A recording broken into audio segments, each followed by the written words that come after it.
Halkara bir taraplyk günü münasibetli geçirilýän dawaralaryň, ylma maglumatlaryň ýokary guramaçylygy her bir raýatyň bu bayrama bolan goňjyny görkezýär.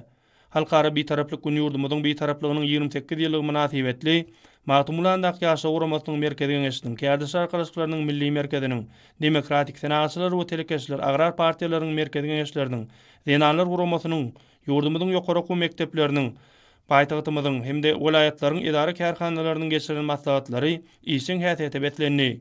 Türkmenistanyň bir taraplygy halkara geňeşliginde biziň hyzmatdaşlyk etmegimiziň esasy daşary syýasy we daşary ykdysady işimiziň bünyatlaryň ýörelmesi boldy. Hemde şeýle bolmagyna galýa. Geçirilen dawaralarda dörejülük bäsleşiklerinde türkmen bir taraplygynyň ähmiýeti öz beýany tapdy.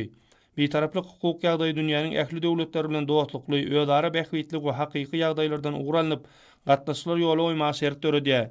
Sebitde hemde bütün dünýäde oňyn paragatçylygy dörejüji orna eylemäge, bu wezipeler ýerine ýetirilende Birleşen Milletler Guramasynyň tagallalaryna ýardam etmäge ýurdumyza mümkinçilik berýär. Hormatly prezidentimiziň parasatly ýol başçylygynda bir taraplyk hukuk ýagdaýyna hemde şöhratly ata-babalarymyzdan miras galan asylly ýörelgeleri esaslanýan paragatçylyk höýjülükli daşary syýasat strategiýa üstünlükli durmuşa geçirilýär.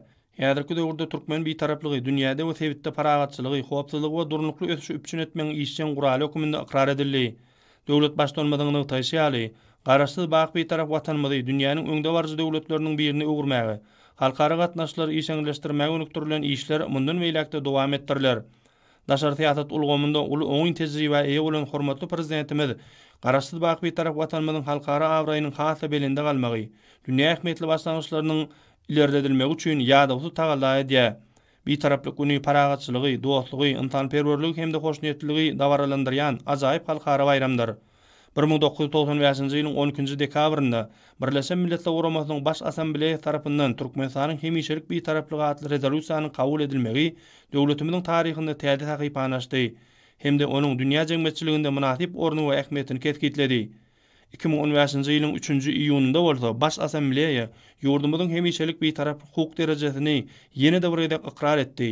Bir taraplyk Türkmenistanyň daşary syýasat strategiýasynyň esasy urny öwrüli. Bir taraplyk ýörelgelerini esaslanyp Türkmenistan halkara jemgyýetçiliginde ähli paragatçylygy, howpsuzlyk we durnukly ösüşi üpçün etmek maksady bilen giň meşhurlygy we udak möhletli başlangyçlary öňe sürýär.